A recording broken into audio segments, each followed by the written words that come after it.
Hare Krishna, everyone, and welcome to the continuing adventure of the study of the manual for being successful in life, Srimad Bhagavad Gita as it is, by His Divine Grace, A.C. Bhaktivedanta Swami, Srila Prabhupada, our beloved founder Acharya, who has given everything so that we can have everything. Start, as usual, with his personal prayers. Mangalacharana, please follow along or listen very carefully.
Srila Prabhupada Ki Jai.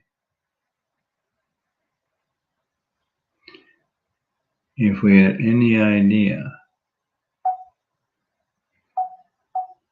slightest idea of the potency of the words emanating from the lips of the Paramahamsa pure devotee, the topmost swan-like devotee. Paramahamsa, Param means supreme, topmost. Hamsa means swan, swan-like devotee. Why? Because the swan has the ability, if there's a mixture of water and milk, to take just the milk and leave the water. So the supreme topmost devotee, Paramahamsa, pure devotee, takes Krishna only, and he gives Krishna only. So Krishna, as we're going to read now, and his names are the same.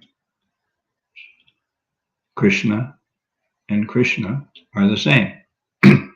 So with the pure vibration of Krishna and everything about him from the lips of the pure devotee is nothing but pure Krishna. And Krishna is unlimitedly great, potent. That is in that sound vibration. There's unlimited potency. So it's beyond our imagination. So at least to appreciate that there is always more, and where we are now may be far from where we could be now. So Krishnendu Prabhu ended on page top paragraph, page 25, Bhagavad Gita as it is, 1972 version.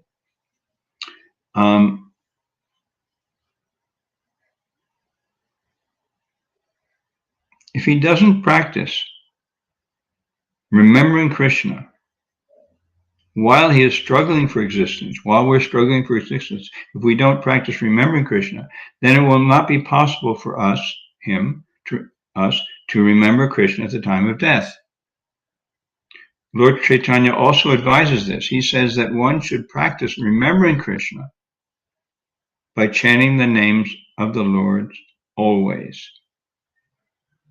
The names of the Lord and the Lord are non-different.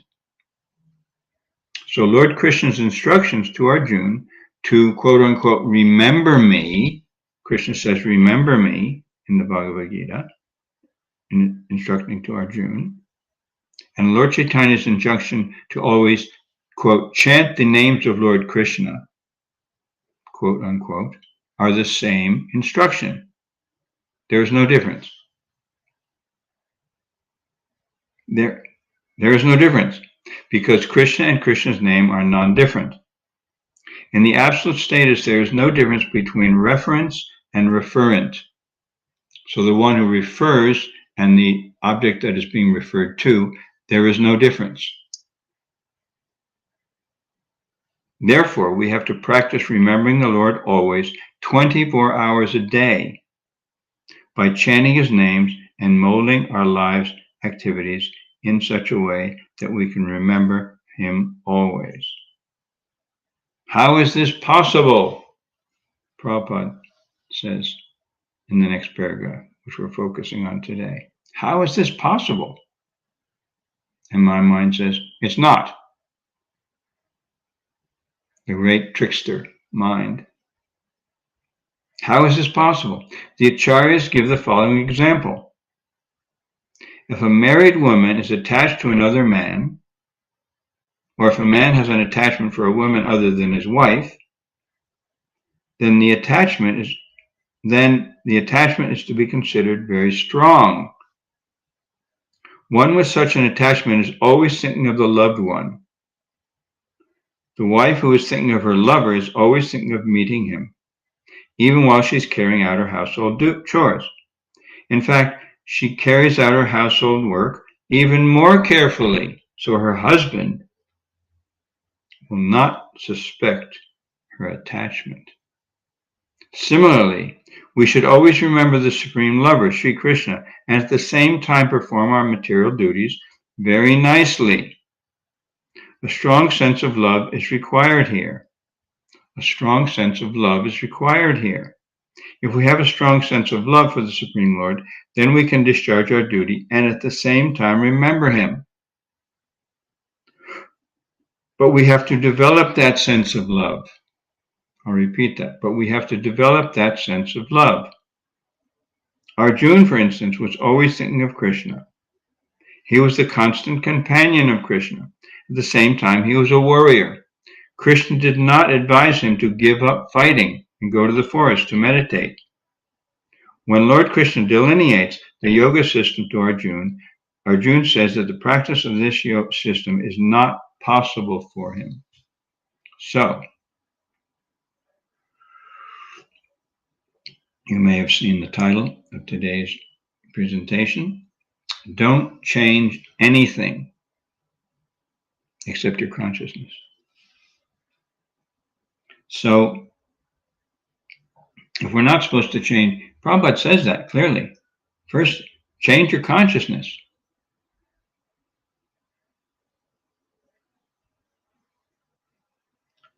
And he also says, mold your life in such a way so that you can always remember Krishna and never forget him. He says it right here, actually.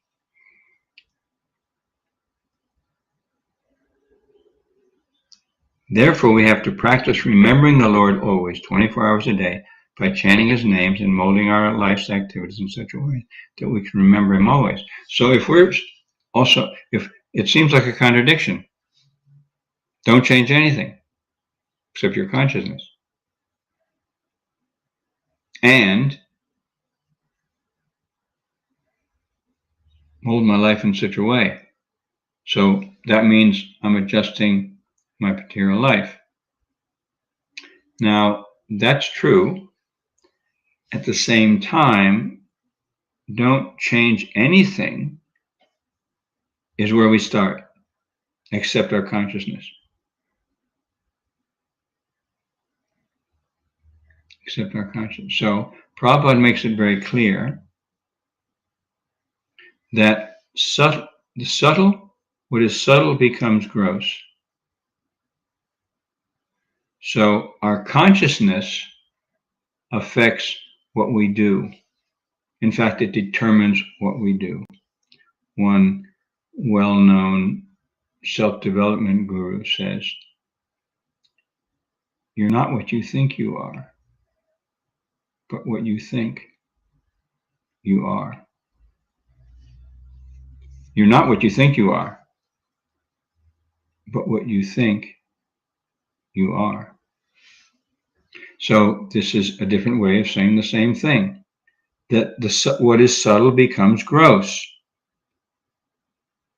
And that's graphically clear in many examples.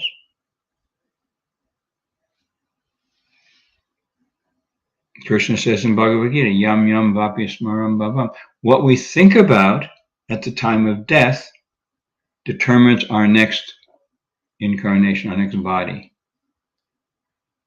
So the thought, the mind, the activity of the mind, that's where Prabhupada says we actually work, and Prabhupada's going to expand on that in the next section. We don't actually act with our senses. We act with our minds. Now, if I want to scratch my shoulder, my hand goes ahead and does it. I'm thinking it. What is the function of the mind? Thinking, feeling, and willing.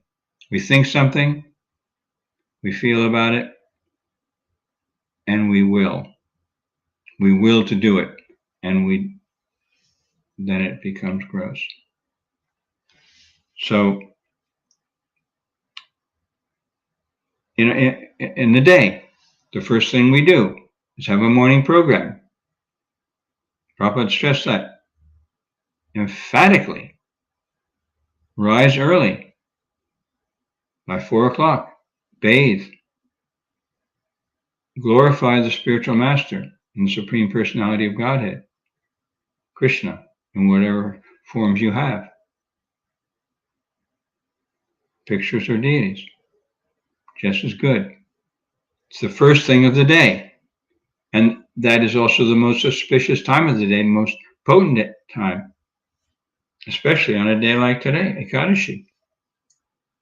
Practicing, chanting, hearing, glorifying, praising, praying, archana, worshiping.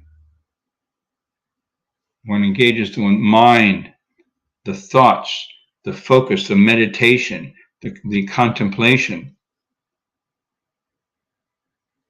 the highest faculties that we have, the intelligence, the higher faculties, we engage them all in connecting with, hearing, absorbing, giving in glorification, receiving in purification. First thing of the day, that's what we do. That makes the whole day successful. That changes the dynamic. It changes the quality, because the subtle, what we do first, how we think, how we're conscious of what we think,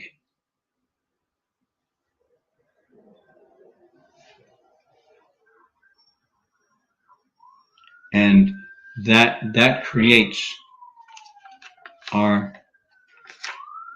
experience of the day, and it gives us the foundation for dealing with the things which are challenging,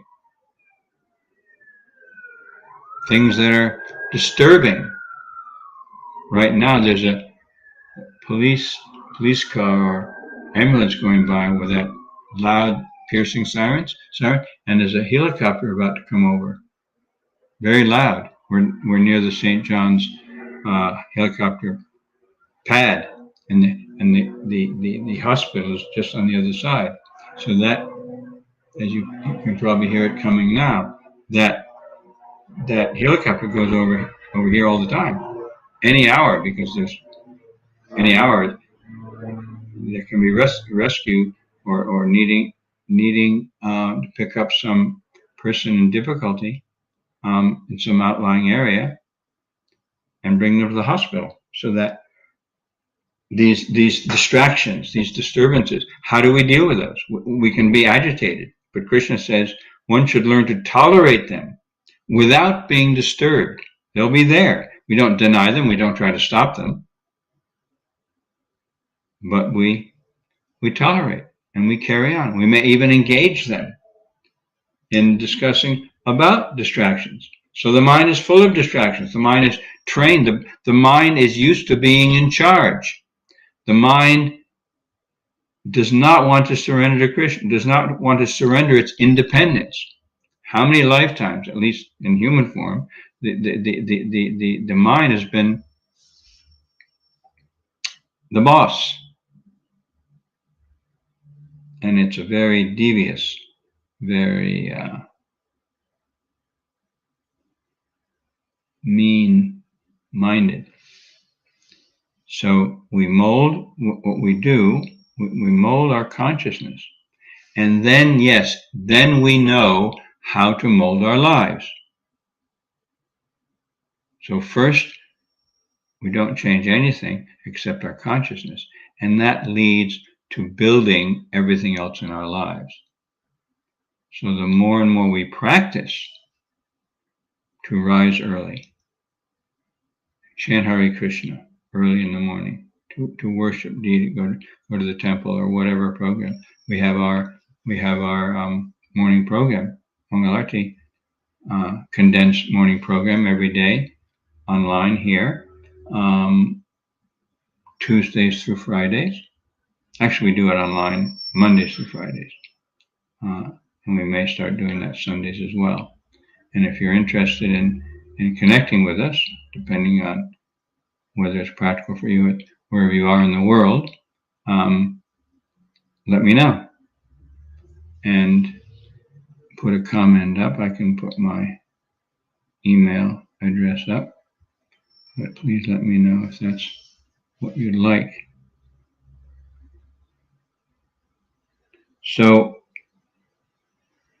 as we purify ourselves, then the doubts come up, the challenges.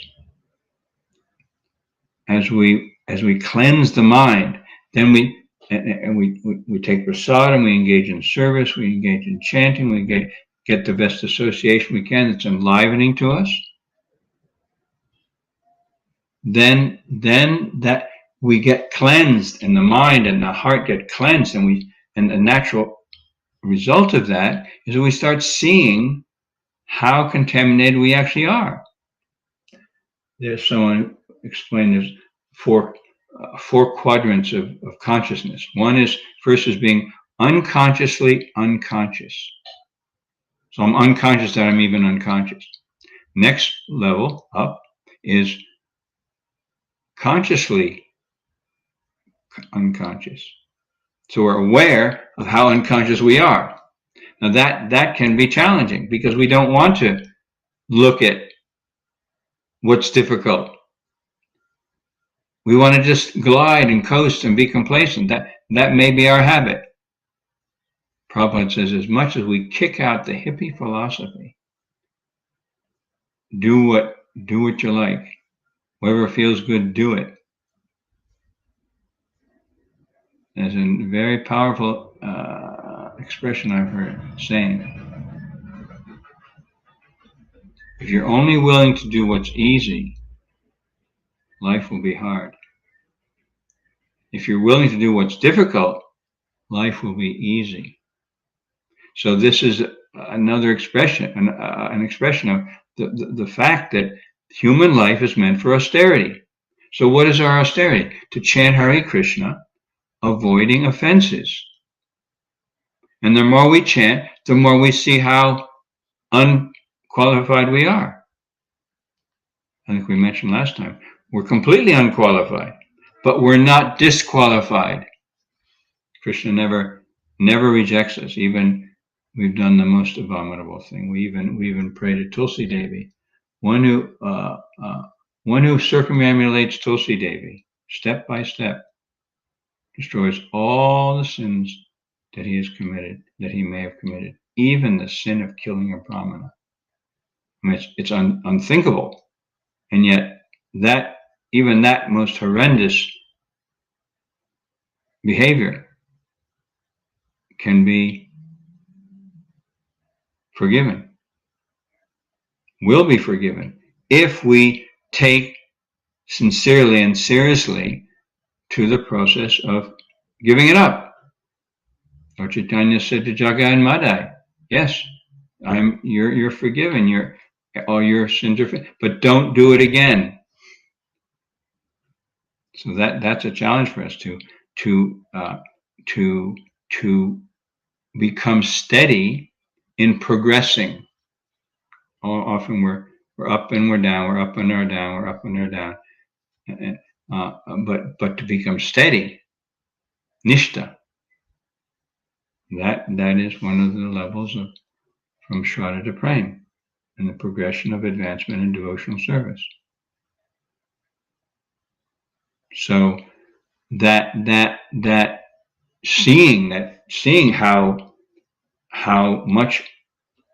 little I've advanced, maybe, and we may feel like we aren't making any advancement. But that's something that we have to understand philosophically, that as long as we practice, we're always advancing, although whether we realize it or not. But then as we get more purified, as I was saying, we see the impurification. And to take that as an opportunity, the mind will say, oh, you're so fallen and so unworthy and so incapable. Forget it. You'll never do it. And in one sense, Arjuna says that to Krishna. When Lord Krishna delineates the yoga system to Arjuna, Arjuna says that the practice of this system is not possible for him. This is the mechanical Ashtanga yoga, step-by-step process. Arjuna vacha yoyam yogastvaya prokta samyena madhusudana etasyaham napashyami chanchalatvat stitim stiram. Arjuna said, O Madhusudan, Krishna, the system of yoga which you have summarized appears impractical and unendurable to me, for the mind is restless and unsteady.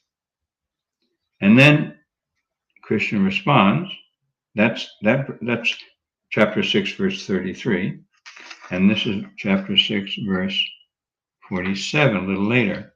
Yoginam api sarvesham madgatenantara Antaratmana Shadavan Bhajate Yomam Same Yuktatamo Mata. Of all yogis, Krishna says, he who always abides in me with great faith, worshipping me in transcendental loving service, is most intimately united with me in yoga and is the highest of all. So instead of taking our mind so seriously, and the mind will take our seeing our imperfections and our impurities, our disqualifications, or all the anarthas, the unwanted things in the heart, because we're becoming purified, as a way to discourage us, to convince us.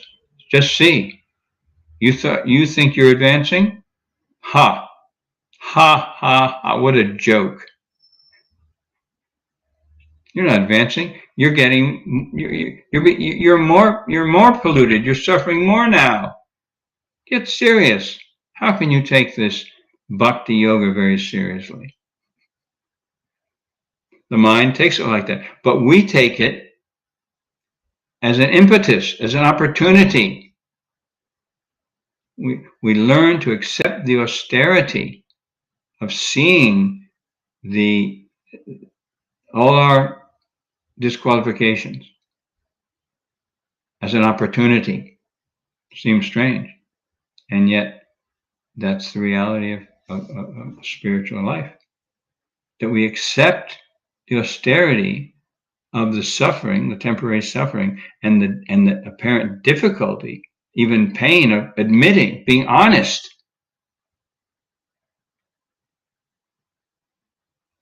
Yudhisthira Maharaj was the epitome, the personification of honesty, truthfulness.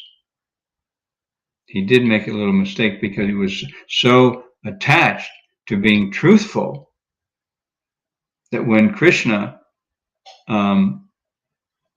told him to announce that Ashvatthama, the son of Dronacharya, was dead, he had to adjust it. So he bellowed out, Ashvatthama the elephant, because there was an elephant also with the same name. Ashvatthama the elephant is dead. And just as he said the elephant, Krishna blew his conch shell. So what was heard was, Ashvatthama is dead. So then Dronacharya was overwhelmed, and he was able to be killed. So Krishna, for the highest purposes, instructed Yudhisthira to do that. But because Yudhisthira didn't fully surrender to Krishna's exact instruction, he had to add something so he wouldn't tell a lie. That he was obviously a great devotee. At the same time, in that particular situation, he was acting like a good karmi, a truthful, honest person, as having the truth, the mundane truth, the relative truth, as the highest good. So now it's said that Arjuna, Yudhisthira's chariot, which used to glide just above the earth, now it bumps sometimes, because he wouldn't go beyond his mode of goodness limit. In that case, he wasn't fully surrendered to Krishna. He had to protect his reputation as an honest person. So that's an extreme example. But honesty, truthfulness, is a quality of a Brahmin. Now, if Krishna asks you to go beyond that, do something else, which seems to be breaking your promise or your commitment or not exactly truthful, that's something else. Krishna is beyond the mundane morality. Still, in order to achieve Krishna consciousness, we need to develop that mode of goodness, that honesty, that truthfulness, to be honest with ourselves, to be willing to admit, I have all this stuff, and then and what does Krishna want me to do with all this stuff? I use it for Krishna. I use my mundane propensities for Krishna. And the power to do that comes as the more we control our mind, we use our mind, we absorb ourselves in Krishna consciousness. In the past times, we just had Ram Navami. We celebrated Ram Navami up here in Whangarei in New Zealand last Sunday. And we heard about the qualities of Lord Ram. It was very beautiful. It was greenish in color compared to the newly sprouted green grass, that color. Krishna is bluish, like a dark monsoon cloud, rain cloud, and Ramchandra was greenish, very beautiful, high shoulders, was more than 6 feet tall. Beautiful features. And he was so attractive in every way. So we listen to Ramayana. Krishna Dharma Prabhu has produced the epics, the Ramayana and Mahabharata. They're available on audio, if you want to listen to them or read them, but to absorb ourselves in everything, anything and everything related with Krishna. And that's the more purifying that is, the more we get the taste for doing that, developing ultimately the love for Krishna, then automatically, naturally, we'll mold our lives better and better. How can I do the offering? And how can I be cooking? Just thinking about Krishna. Now, for some of us, that may be a very, very high level. And yet it is our goal. So we take the opportunities by hearing, learning from others who are doing it, who encourage us to do it well. Then the obstacles, the austerity, which is the fear of changing, the fear of giving up what I'm attached to, or what I don't want to admit. That's often the greatest obstacle, that fear itself.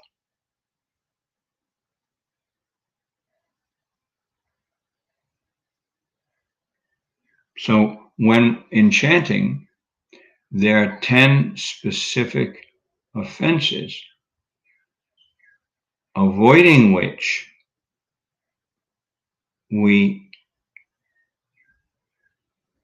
are able to be in the holy names, to appreciate them, to experience them beyond what we have before, more deeply, more relishably than we have before. So if someone knows 10 offenses, maybe put one up in chat.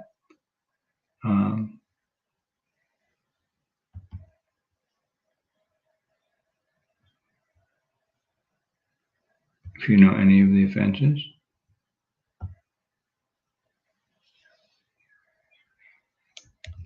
What is one offense that you know?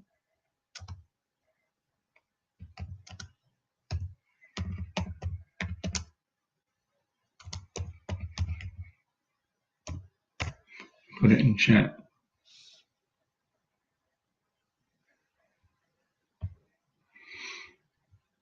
The first offense is to blaspheme the devotees who've dedicated their lives to propagating the holy names of the Lord. To offend, to insult to minimize, even to neglect, Prabhupada says, even to neglect the devotees who have dedicated their lives to propagating the glories of the holy name. So we want to be conscious. Are we doing that? We may not even say it, but if we're thinking it, that is an offense. Even if we're thinking it. Second offense. Second offense is to consider the names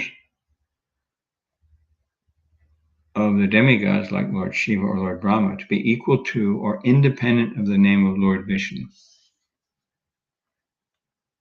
Second offense is to consider the demigods and Krishna on the same level. And many so-called Hindus, they're pantheistic in that sense. They make no real distinction. That's the second. The third offense is to disobey the orders of the spiritual master, or to consider him an ordinary person. So Prabhupada is giving us almost unlimited instructions. We don't want to disobey them. And you might think, well, I'm disobeying by not following them all. Well, according to your own level of advancement, your own confidence, your own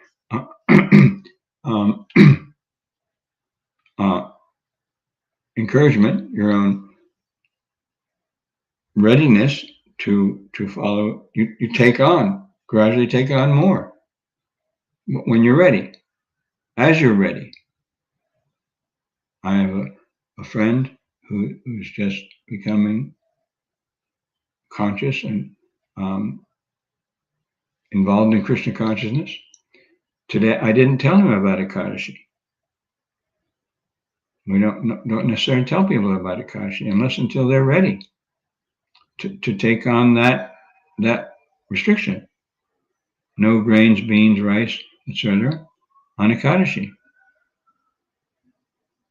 And that's just the basics. Fasting all day, chanting all day, and all night is the ultimate. And we do what is practical for our service. Even we may break our fast untimely if it promotes our service. So Prabhupada, utility is the principle. We have these principles, we have these regulations and these injunctions, practices. At the same time, we want to do them in a way that promotes, increases our taste, our encouragement, our enlivenment, especially in our service. That's the third offense, to disobey the order of the spiritual master, or to consider him to be an ordinary man. The fourth offense is to blaspheme the Vedic literatures, or literatures in pursuance of the Vedic version. Many times Prabhupada, he gives us the highest truth in almost every paragraph. And then he brings it to our level. And one way he does that is to tell us about mundane scholars, philosophers, scientists who actually challenge and try to deny or defeat the Bhagavad Gita approach, the transcendental reality. Prabhupada wrote the book, Life Comes from Life, Not from Matter. The whole Darwinian evolution is based on the idea that there is some combination of chemicals and somehow pop, or Big Bang, or chunk, life arose. From no life, life has come. But life is eternal. Our life comes from the supreme life. Our very identity as Satchidananda, individual quantum of consciousness, soul, is a part and parcel of the Supreme. There is no possibility of matter turning into life. So the battle for the minds of the masses has been going on for a long time, and at the moment, 99% of the population, even so-called great professors or very intelligent scholars, philosophers, when they speak, you'll see they accept Darwinian evolution as a fact. And Darwin himself questioned. He mentioned that he basing a lot of what he was teaching on speculation. So this is one of the 4 defects of human life, to have the propensity to cheat. I'm an illusion. I make mistakes. I have imperfect senses, but I'm going to present that what I'm telling you, what I know, is true. One who doesn't know what is absolutely true and tries to present truth is a cheater. So to blaspheme the Vedic literatures, Prabhupada gives that kind of example. They're blaspheming. So Bev has brought up a very nice question. To think of Krishna when you leave your body, does that mean your mind or your consciousness or your subconsciousness? When does the mind leave the body? Is it before the soul? And what happens to devotees that might get dementia or a mental illness? Will they still have the ability to think of Krishna? Ooh, very deep question. Does anyone else have, if you have any thoughts about this? To think of Krishna when you leave your body, does that mean your mind or your consciousness or your subconsciousness? When does the mind leave the body? Is it before the soul? And what happens to devotees that might get dementia or a mental illness? Will they still have the ability to think of Krishna? If anyone else has any thoughts about that or partial answers, yeah. So you're looking at the subtleties of remembering Krishna at the time of death. To think of Krishna when you leave your body. The subtleties, Bev, you're looking at the, does that mean the mind or your consciousness or your subconsciousness? And then you ask other questions. Very pertinent, very relevant. I saw one godbrother who's been a sannyasi for many years on a video clip recently at some group. I think he was in Silicon Valley. He'd been asked to visit. He lives in Kansas, and he was asked to visit Vajeshika's ashram in Silicon Valley, and he was shaking like this the whole time. His hands were shaking. Whatever he was doing was shaking like this. So maybe, I don't know if it was Alzheimer's or it was one of those other neuro immune diseases, conditions, autoimmune conditions. So does that mean your mind or your consciousness or your subconsciousness? Now, as I understand it from Krishna, when he says yam yam vapi smaram bhavam, he says that according to what you think at the time of death, that determines your next body. So in this case, I don't think there's any difference between mind and consciousness. Now, in the material material condition, yeah, well, same. What I think about is my consciousness, and that determines what I do and where I go. What happens? What I do 5 minutes from now, or if I want to scratch my ear right now. That's where my that's where my mind. So I don't, in that sense, I don't think there's any distinction. The question is the mind, which is consciousness, is a symptom of life, and the mind is a part of that life, which, if used for Krishna, it becomes spiritual. If used for illusion or self-aggrandizement, is material. But I don't make any distinction, from my understanding. And the subconscious, the automatic thoughts which are there to make the subconscious, the unconscious, conscious. That is part of the process, or the result of self-realization. So there's no more subconscious, or there's no more unconscious. Subconscious means we're not aware of it. It's underneath consciousness. If I'm understanding what you're asking, that's my understanding. There, to advance in spiritual life, in self-realization, means to understand, to experience, to be fully aware all the time on every level. When the pure devotee sleeps, he's not unconscious. He's completely conscious, even in what we know, what we experience as a complete different levels of sleep and dream, unconsciousness. But the purest, highly fully realized person, there's no subconscious. There's no unconsciousness. That's my understanding.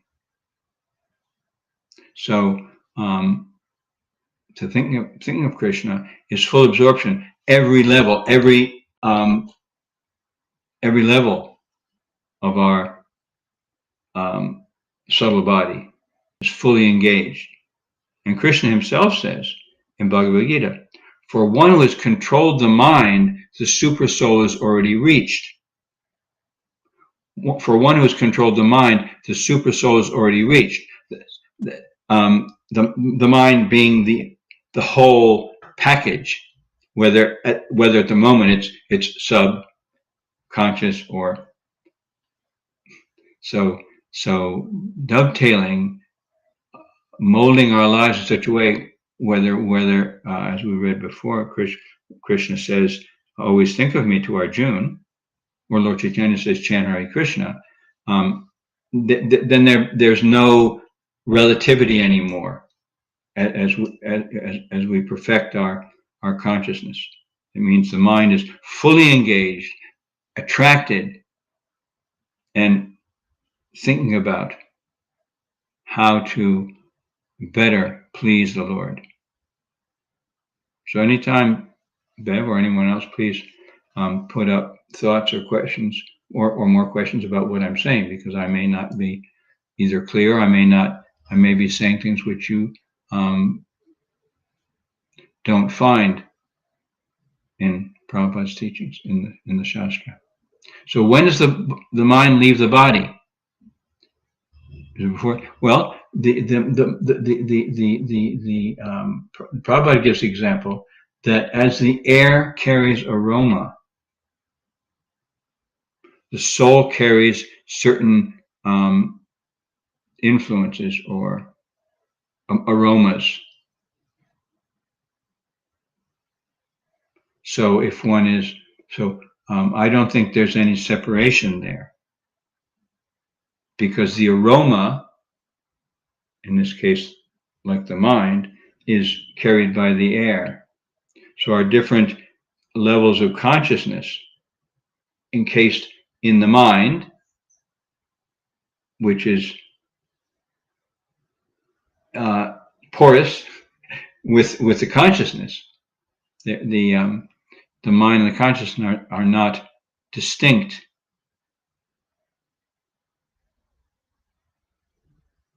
Then it must, I would conclude, it's the same time. there's no possibility of the mind existing without the soul. And the soul has a spiritual mind.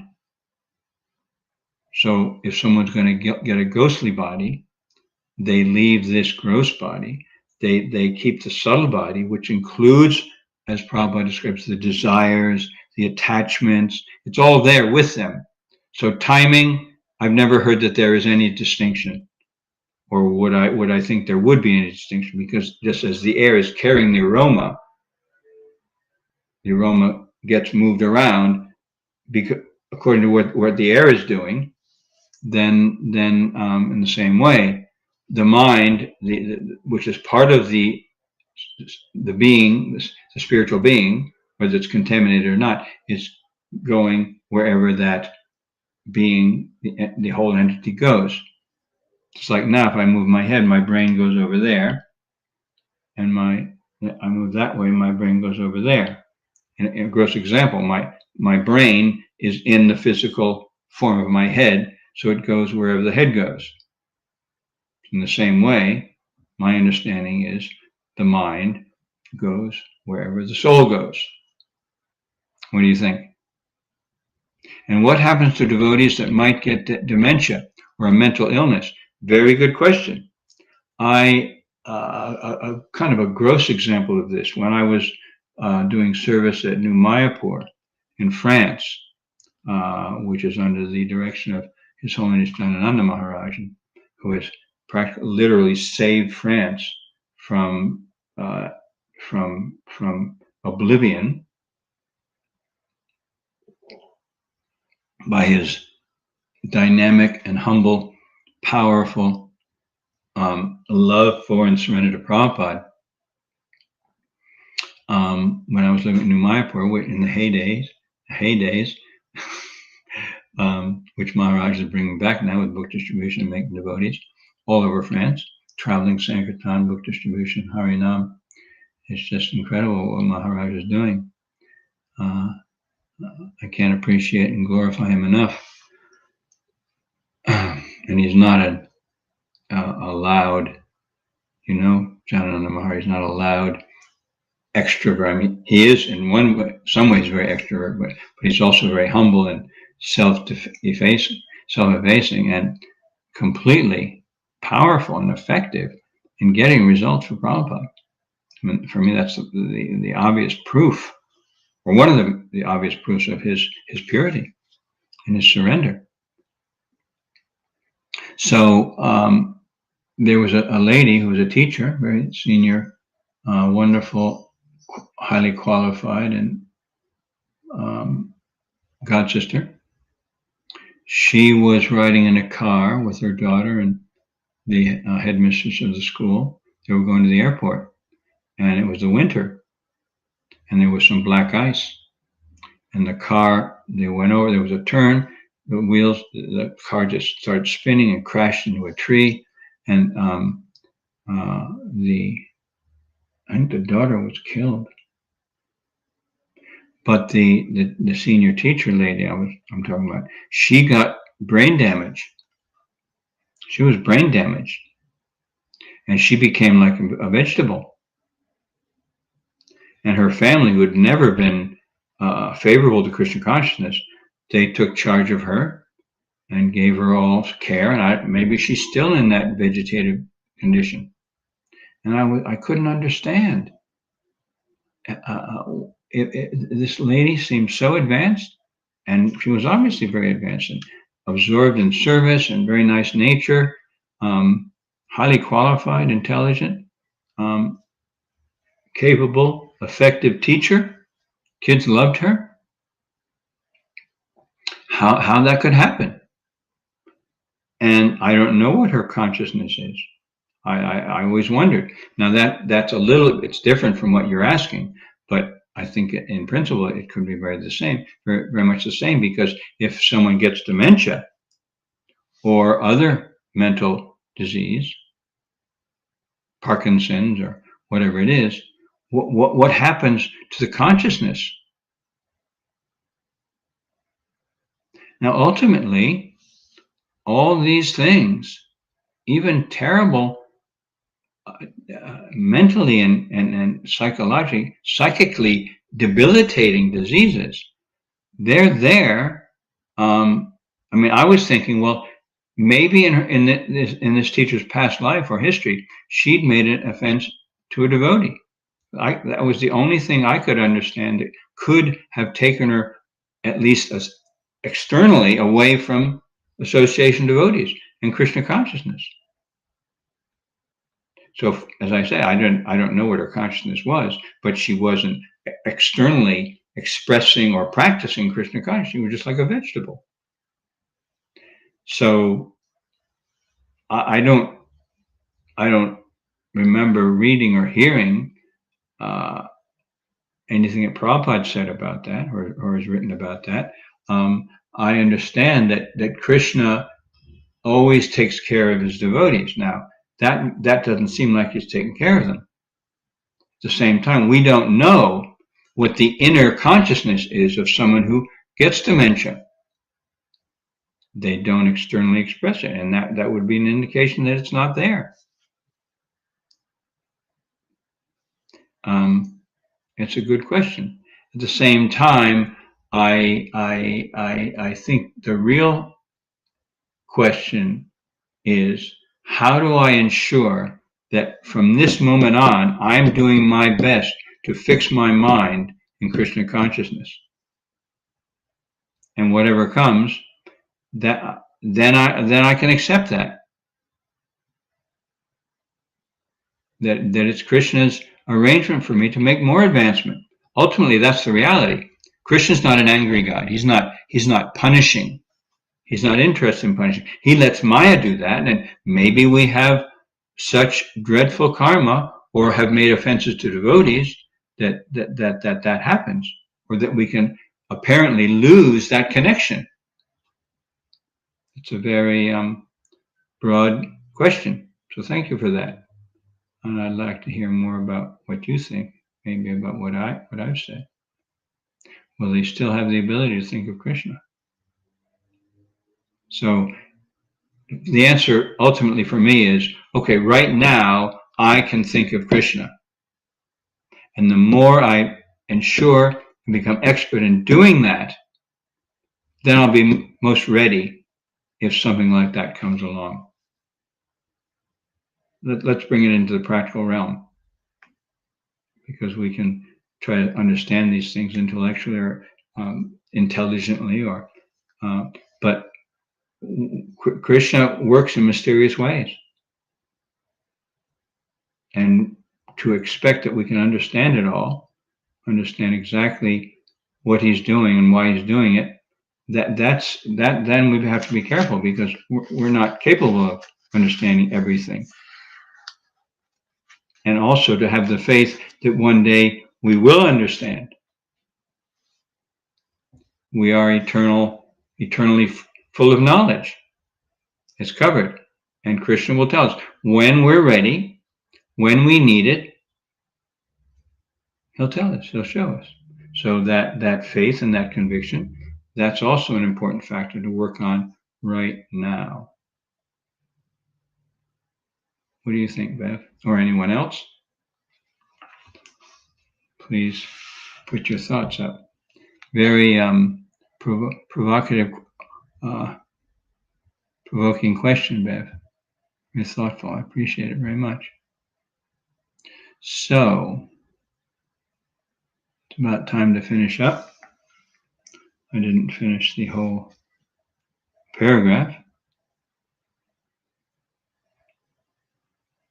When Arjuna says it's really pretty much impossible, I think, Krishna, to do that, follows the system of yoga that you've described. Of all yogis, Krishna says, in answer to Arjuna, he who always abides in me with great faith, we're just talking about faith, conviction, worshipping me in transcendental loving service, is most intimately united with me in yoga and is the highest of all.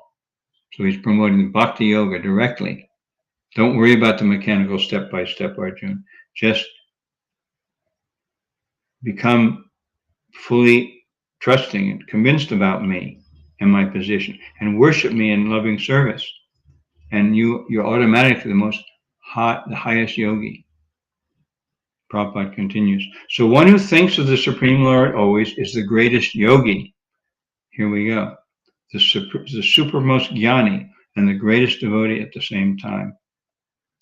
The Lord further tells Arjuna that as a Kshatriya he cannot give up his fighting, but if Arjuna fights remembering Krishna, so if he fights, if he kills, fully meditating on Krishna with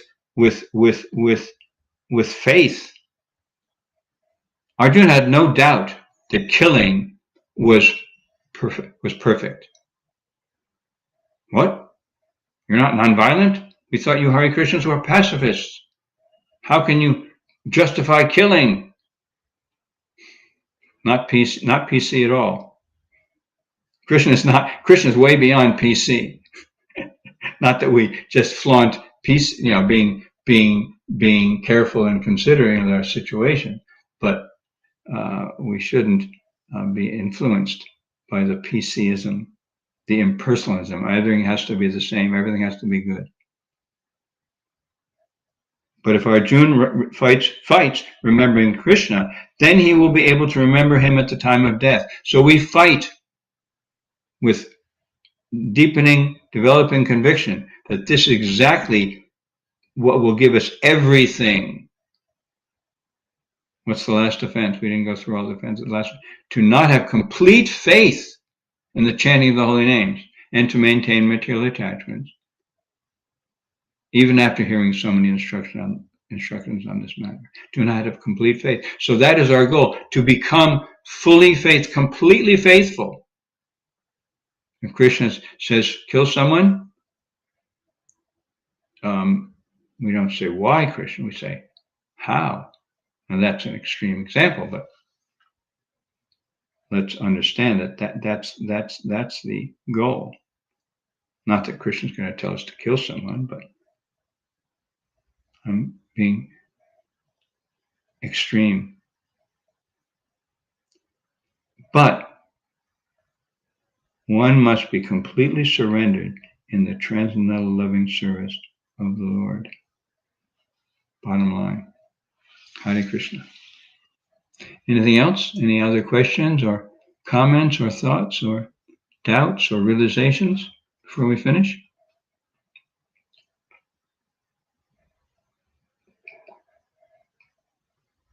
I said I was going to put in my private chat. I'm not sure where that's going, but let me see if I can put in something that will get to all of you.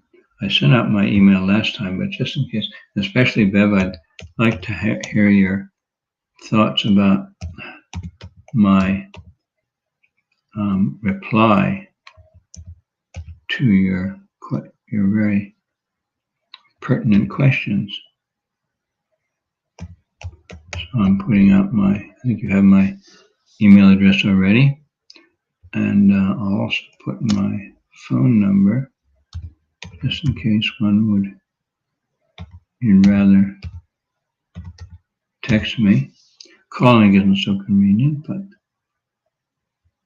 I might be in the middle of something.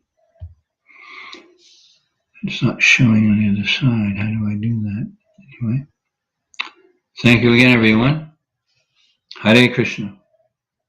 Srila Prabhupada ki jai. Shri Ekadashi Vrat ki jai. Gruntraj Srimad Bhagavatam ki jai. Let us now offer our respectful obeisances. Srimad Bhagavad Gita. Sorry. Let us now offer our respectful obeisances unto all the Vaishnava devotees of the Lord who are just like desire trees and can fulfill the desires of everyone, who are full of compassion for the fallen conditioned souls. Ananta Koti Vaishnava Vrinda ki jai. Srila Prabhupada ki jai. Gaur Premanandi. Hari Hari Bol.